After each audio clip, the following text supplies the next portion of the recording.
Assalamualaikum warahmatullahi wabarakatuh. Innal hamdalillah wassalatu wassalamu ala Rasulillah wa ala alihi wa sahbihi wa mawalah wa la haula wa la quwwata illa billah. Subhanaka la ilma lana illa ma 'allamtana innaka antal alimul hakim. Amma ba'd. Bapak-bapak, ibu-ibu, jamaah sekalian rahimakumullah. Alhamdulillah, kita sudah memasuki tarawih yang ketiga atau hari yang ketiga. Mungkin di antara kita ada yang hari keempat. Mudah-mudahan kita senantiasa diberikan kesehatan yang sempurna untuk bisa menyelesaikan perjalanan panjang dari puasa Ramadan pada tahun ini. Jamaah sekalian, di dalam Al-Quran, manusia itu diistilahkan dengan khalqan akhar, thumma ansha'nahu khalqan akhar. Kemudian kami ciptakan menjadi makhluk yang lain daripada yang lain, atau makhluk yang unik, di mana keunikan manusia yang dinyatakan sebagai ahsan taqwim, yaitu bentuk yang terbaik. Manusia adalah makhluk yang punya jasmani, punya jasad. Meskipun begitu, manusia tidak bisa digolongkan dengan binatang meskipun sama-sama makhluk jasmani, karena Allah memberikan potensi rohani. Fa idza sawaituhu wa nafakhtu fihi min ruhi, aku tiupkan rohku ke dalamnya. Artinya di dalam diri kita ada dimensi yang lain selain jasmani yang kita kenal dengan dimensi rohani. Meskipun kita punya dimensi rohani, manusia juga tidak bisa digolongkan kelompok malaikat yang makhluk rohani. Kenapa? Karena manusia punya jasad. Kalau roh itu selalu suci karena dia milik Allah Subhanahu wa ta'ala. Tetapi jasmani, seandainya kita ingin mengetahui definisi jasmani manusia tanpa roh, seandainya manusia ini tanpa roh, tinggal jasmaninya saja, maka kita akan temukan satu definisi: awwaluhu nutfah wa akhiruhu jifah wa ma bainahuma hamil hadirah. Secara jasmani kita ini itu awwaluhu nutfah, dia dari sperma, status air sperma, air yang hina. Artinya manusia dari sisi jasmani, dia dari bahan yang tidak berharga. Kemudian tumbuh seperti kita ini. Apa akhir perjalanan fisik manusia? Wa akhiruhu jifa. Akhir perjalanan fisik manusia adalah seonggok mayat, hanya mayat. Artinya manusia dari sisi jasmaniah berakhir dengan tidak berharga. Apa yang sesungguhnya dibawa oleh manusia, yang kita gembel seterus menerus dan kita tidak pernah kita taruh, yaitu hamilul hadirah, yang ada di perut kita, yaitu kotoran. Artinya kalau didefinisikan secara jasmani, secara jasmaniah, manusia adalah makhluk yang berasal dari bahan yang tidak berharga, berakhir dengan tidak berharga, dan yang dibawa adalah barang yang tidak berharga. Kalau begitu, manusia dari sisi jasmani adalah makhluk yang tidak berharga. Karena itu, jika kita bekerja ingin punya uang, dan kemudian tujuan akhir dari pekerjaan kita ingin punya rumah bagus, yang menikmati adalah jasmani. Ingin mobil bagus, yang menikmati adalah jasmani. Apalagi pingin tubuh yang bagus, itu adalah jasmani. Apa saja yang kemudian di akhirnya jasmani, sesungguhnya kita telah bercita-cita dengan cita-cita yang tidak berharga. Karena itu Allah ingin manusia yang dari sisi jasmani, ya dari bahan tidak berharga, berakhir dan tidak berharga, dan yang di bawah itu adalah bahan tidak berharga, supaya dia berharga, ditiupkan roh di dalamnya. Faida sawaituhu wa nafakhtu fihi min ruhi. Ketika aku sempurnakan dia ciptaan, ketika aku sempurnakan ciptaan manusia, aku tiupkan rohku ke dalamnya. Karena roh itulah kemudian manusia melesat menjadi hamba Allah. Kalau begitu, mana yang benar definisinya? Manusia adalah makhluk jasmani dan rohani, atau manusia adalah makhluk jasmani yang punya roh, atau manusia adalah makhluk rohani yang berjasad kasar? Nah, jamaah sekalian, ada enggak manusia dipuji karena jasmaninya? Ada. Karena hal-hal bersifat jasmani, entah karena gantengnya,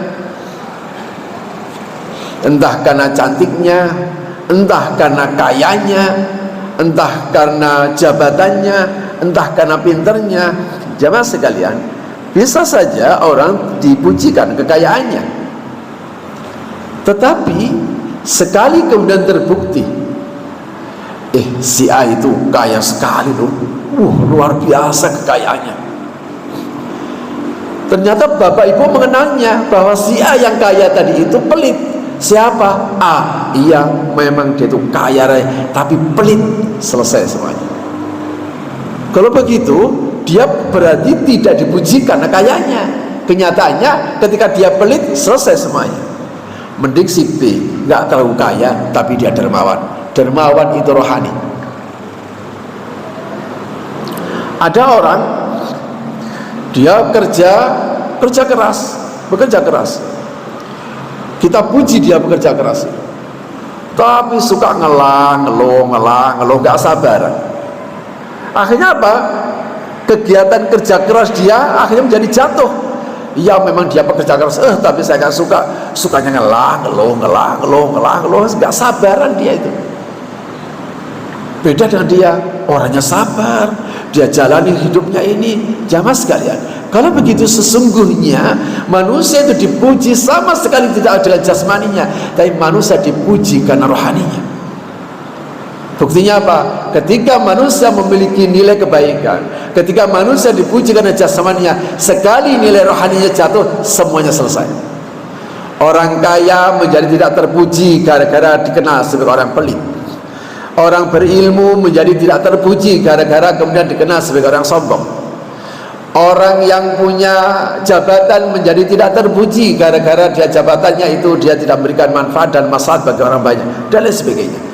Kalau begitu, jamaah sekalian, kita harus dirubah definisi ini, apa peribahasa ini. Kita sudah lama diajarkan di dalam tubuh yang sehat terdapat jiwa yang kuat. Salah. Mestinya dibalik, di dalam jiwa yang sehat terdapat tubuh yang kuat. Maka orang kuat itu bukanlah orang yang bisa mengalahkan orang lain. Laisa syadid bisur'ah, walakin asyadid may yamliku nafsahu 'inda al-ghadab. Bukanlah orang kuat itu orang bisa mengalahkan orang lain, tapi orang kuat adalah orang yang bisa menguasai dirinya di saat dia marah dan dia bisa membalasnya. Ini baru orang kuat.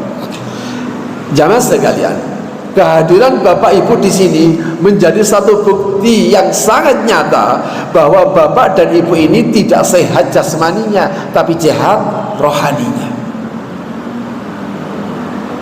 Saya lihat di antara Bapak Ibu yang hadir ini ada yang sudah sepuh. Artinya kalau Bapak balapan lari dengan saya, insya Allah menang saya. Tapi ada sekian banyak orang di luar sana yang jauh lebih kuat dari Bapak dan Ibu, jauh lebih kuat daripada ibu, tapi kakinya tidak bisa dia bawa menuju masjid untuk sholat. Sehat jasmaninya tapi sakit rohaninya. Jamaah sekalian, kalau sehat jasmani jelas ukurannya, kita olahraga yang cukup, makanan yang bergizi, istirahat yang cukup, duitnya yang banyak, yang cukup, bukan itu cukup, duitnya yang banyak, baru sehat jasmaninya. Tetapi untuk sehat rohaninya, sehat rohani itu tidak hanya cukup dengan makan yang berstandar gizi, tapi makanan yang halal. Maka sehat rohani ini, ketika rohaninya sehat, akhirnya dia kuat untuk berlaku sabar, kuat untuk berlaku jujur, kuat untuk berlaku taat, kuat untuk dermawan, kuat untuk bangun malam untuk mohon ampun pada Allah. Ini semuanya adalah ciri orang yang bertakwa. Tapi ini menjadi batal, ini menjadi gagal kita wujudkan, ini menjadi kita sulit kita wujudkan. Sabar katanya susah, padahal itu bawaan lahir. Jujur katanya susah, itu bawaan lahir. Taat dan susah, itu bawaan lahir. Ini berarti ada faktor yang menyebabkan manusia tampil tidak sesuai dengan bawaan lahirnya. Apa sesungguhnya faktor yang menyebabkan orang itu menjadi gak kuat sabar, gak kuat jujur, gak kuat taat, gak kuat berderma, gak kuat untuk bangun malam? Jawabannya cuma satu, hawa nafsu. Jamaah sekalian, kita bukan saja bersyukur, bukan saja bergembira karena Ramadan ini datang. Saya ulangi, bukan saja kita senang karena Ramadan ini datang, karena kita memang benar-benar butuh Ramadan ini datang. Bisa Bapak Ibu bayangkan, Ramadan adalah satu-satunya bulan yang memiliki efek yang luar biasa. Orang yang nggak biasa bangun malam, Ramadan kalau nggak bangun malam rugi. Hanya di Ramadan Bapak Ibu, orang yang nggak bangun malam itu kemudian nyesel. Kenapa? Nggak bisa sahur. Gitu. Hanya di Ramadan saja dia pesen ya, saya nanti tolong dibangunin. Coba kalau di luar Ramadan dibangunin, enggak. Hanya di Ramadan. Hanya di Ramadan saja kita bisa melihat ada dua waktu sholat yang kata Rasulullah itu dua waktu yang paling berat. Apa itu? Isya dan subuh.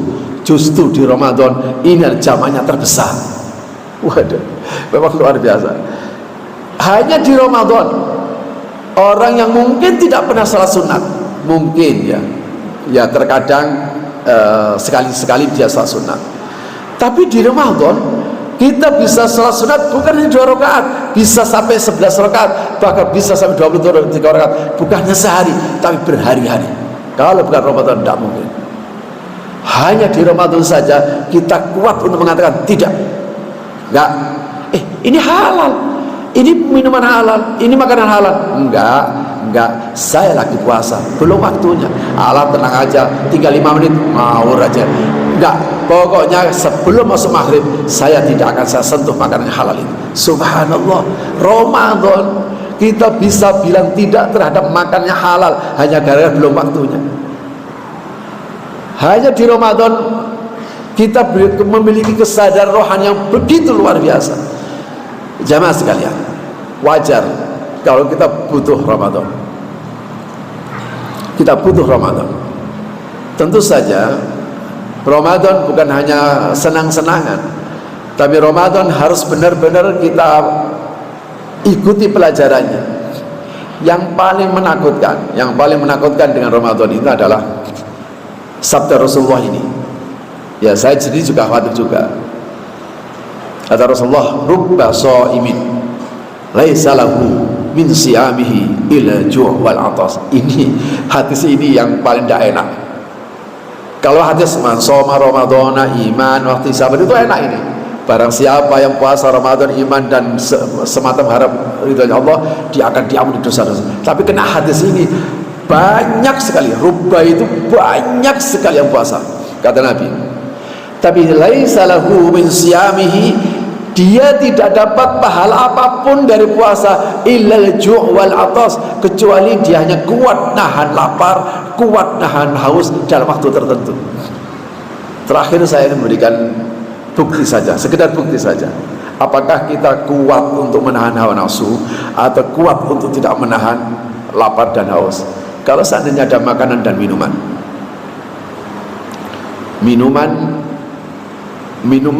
lezat, yang satu minuman biasa, es teh, yang satu es belewah, yang satu es teler, saya kira es tehnya pasti lebih dulu. Biasanya minuman yang paling lezat kita minum yang terakhir supaya memberikan kesan yang paling enak. Tetapi karena minumnya itu bukan lapar, bukan haus, tapi karena haus hawa nafsunya, akhirnya ketiga-tiganya ini gelasnya jumbo semuanya karena tidak minum seharian. Akhirnya es tehnya diminum. Wah, dia nggak sadar ketika dia minum es teh manis yang satu gelas gede tadi itu masih ada es belewah, masih ada es teler. Gimana cara eksekusinya? Ada teman Anda datang, kebetulan dia terlambat, dia nggak sempat untuk buka. Loh, kamu iya saat tadi kena macet di jalan dan kamu belum buka? Iya belum. Ini minumnya siapa? Dilalah tahu teman saya ini, teman kita ini sama-sama senang es teler. Ini es teler ini nggak diminum. Kira-kira Bapak harus gimana eksekusinya?